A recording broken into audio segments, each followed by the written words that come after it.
Terima kasih udah klik channel kami. Jangan lupa tekan subscribe dan loncengnya. Assalamualaikum. Halo Mak, apa kabar? Kami mau cerita ya Mak.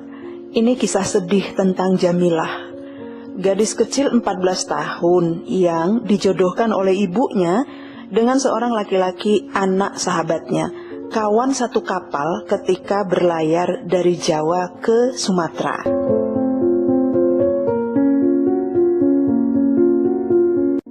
Ketika masih kelas 2 SMP, Jamilah dijodohkan oleh ibunya dengan seorang laki-laki yang 10 tahun lebih tua darinya.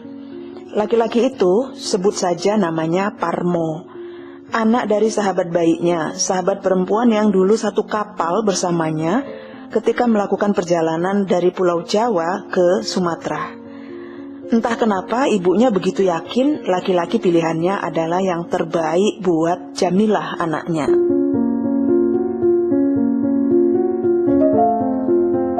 Sikap ibunya ditentang oleh bapaknya Jamilah. Bapaknya nggak setuju kalau si ibu mengambil keputusan sendiri tanpa bicara padanya. Kedua orang tuanya bertengkar hebat gara-gara ini. Ibunya memang perempuan keras kepala yang nggak bisa ditentang. Jamilah mendengar pertengkaran itu, hatinya sangat sedih.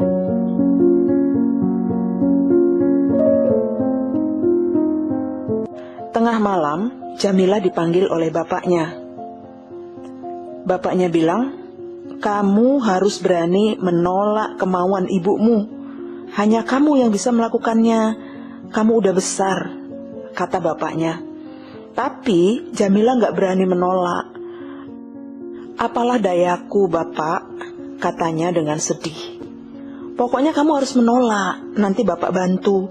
Jangan semua kemauan ibumu dituruti," kata bapaknya lagi. Jamilah tetap tidak berani melawan kehendak ibunya. Air matanya berlinangan. Ia berulang-ulang minta maaf kepada bapaknya. "Kalau kau menuruti saja kemauan ibumu, kalau ada apa-apa nanti, ingat ya, Bapak lepas tangan. Bapak tidak bisa dan tidak akan membantu, karena ini juga maumu." Bapak Jamilah nampak kecewa dan marah. Jamilah sedih sekali. Dalam hatinya menyebut nama Tuhan. Kenapa dia harus menghadapi situasi sesulit ini? Bagai makan buah si malakama.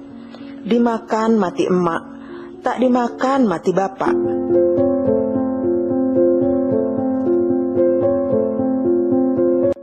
Tiga bulan kemudian, Jamilah dinikahi Parmo tanpa pesta, sebab Jamilah masih sekolah.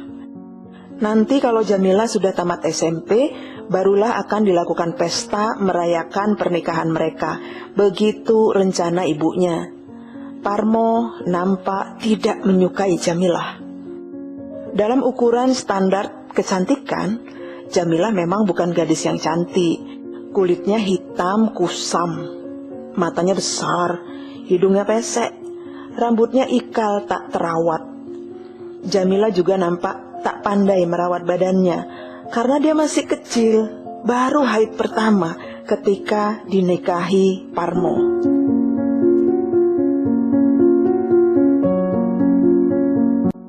Setelah menikah, Jamilah masih tinggal di rumah orang tuanya, karena dia harus sekolah hingga tamat SMP.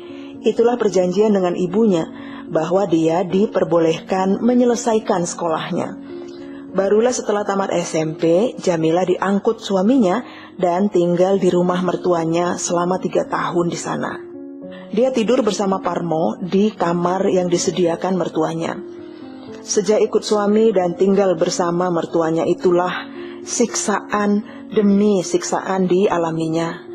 Parmo selalu mengatakan Jamilah jelek dan bodoh. Dia selalu membanding-bandingkan dirinya dengan mantan-mantan pacarnya. Tapi Jamilah gak pernah marah, Mak. Dia sadar dirinya memang gak cantik. Dia juga gak mencintai Parmo. Jadi Dia sama sekali nggak terganggu kalau Parmo nggak menyukainya.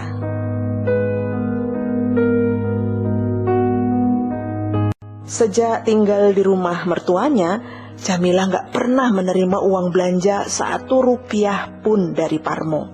Semua Parmo yang atur, Parmo yang belanja. Bahkan pakaian dalam Jamilah pun Parmo yang belikan. Dia yang atur kapan Jamilah harus beli pakaian dalam. Semua keperluan rumah tangga dijatah sedemikian rupa. Jamilah nggak pernah pegang uang sama sekali. Dia masak kalau ada beras. Kalau beras habis, dia kasih tahu Parmo beras habis. Kalau gula habis, dia buatkan kopi si Parmo tanpa gula. Parmo marah sekali dengan cara Jamilah mengurus rumah tangganya. Dasar perempuan bodoh, jelek lagi. Nggak ada bagus-bagusnya kau itu sebagai istri. Dan berbagai kata-kata kasar keluar dari mulut si Parmo. Jamilah nggak pernah membalasnya. Dia diam saja.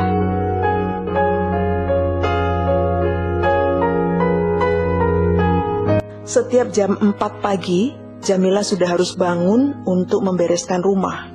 Mulai dari membereskan kamarnya, membersihkan seluruh ruangan rumah, halaman, mencuci pakaian, lalu memasak untuk sarapan semua orang di rumah mertuanya. Nanti jam 7 pagi, dia harus pergi ke ladang atau ke sawah, membantu mertuanya dan dikontrol oleh mertuanya. Nanti kalau membersihkan rumput hanya sedikit, mertuanya marah-marah dan mengatakan Jamilah pemalas. Padahal karena Jamilah nggak terbiasa bekerja di ladang.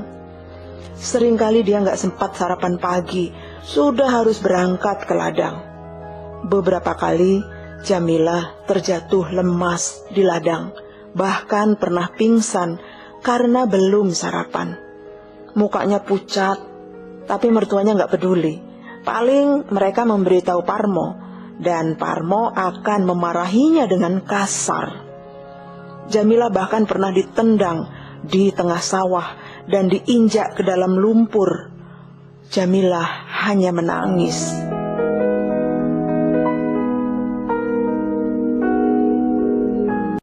Sekitar jam 13 atau jam 1 tengah hari, Jamilah dan mertuanya pulang dari ladang. Sampai di rumah, Jamilah masih harus menyiapkan makan siang untuk mertua dan suaminya.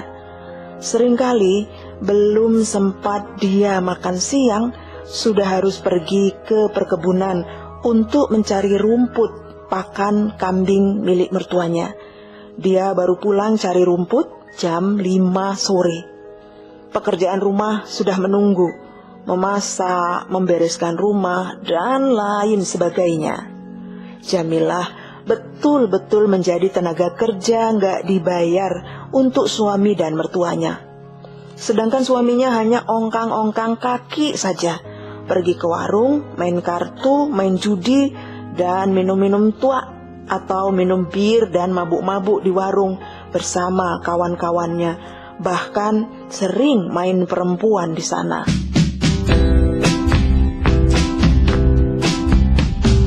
Menjelang tahun ketiga berumah tangga dengan Parmo, kekerasan demi kekerasan dalam rumah tangga makin sering dialami oleh Jamilah. Mulai dari kekerasan fisik, pukulan dan tendangan seringkali dia terima hanya karena kesalahan sedikit saja. Kalau masakannya nggak enak, Parmo dengan gampang menumpahkan sayur di atas meja, bahkan menumpahkan di atas tangan Jamilah. Ketika Jamilah bikin kopi kurang panas, kopi itu ditumpahkan Parmo ke badan Jamilah. Dasar perempuan bodoh, jelek, muak aku lihat mukamu. Parmo berteriak kasar sambil memukul meja. Sering kali seperti itu. Jamilah diam saja.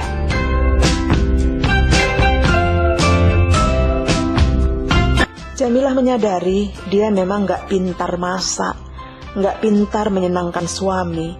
Dia gak ngerti bagaimana melakukan semua itu. Maklum mak, anak tamat SMP kan dia itu.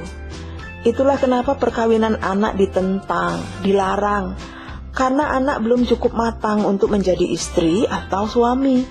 Itulah kenapa dilakukan revisi undang-undang perkawinan kita dengan mengubah batas umur pernikahan untuk perempuan minimal 19 tahun. Dengan umur 19 tahun, perempuan diharapkan lebih punya banyak pengetahuan tentang kehidupan rumah tangga sebelum menjalankan peran sebagai istri dan ibu nantinya.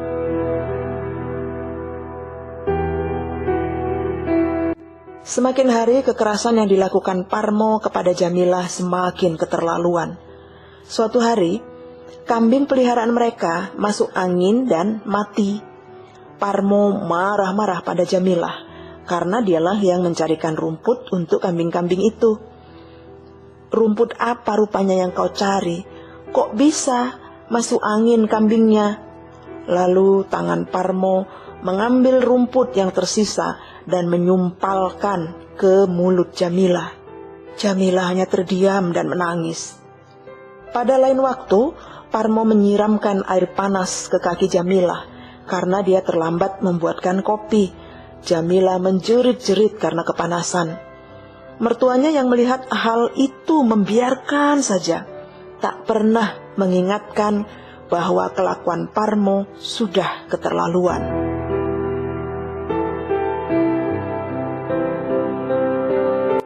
Herannya kan, Mak, si Jamilah itu gak pernah kepikiran untuk melakukan perlawanan. Dia terima aja semua kekerasan demi kekerasan yang dilakukan Parmo. Bahkan mertuanya juga ikut melakukan kekerasan. Hanya saja, suatu hari Jamilah berpikir, barangkali kalau mereka tidak tinggal bersama mertuanya, sikap Parmo bisa lebih baik padanya. Maka pada suatu kesempatan, Jamilah mencoba bicara pada Parmo. Ia mengajak Parmo untuk tinggal di rumah sendiri. Gak apa kalau harus tinggal di rumah kontrakan, yang penting tidak tinggal bersama mertua lagi.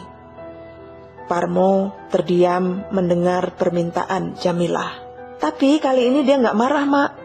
Kali ini Parmo gak memaki-maki Jamilah dengan kata-kata kasar yang biasanya dia ucapkan.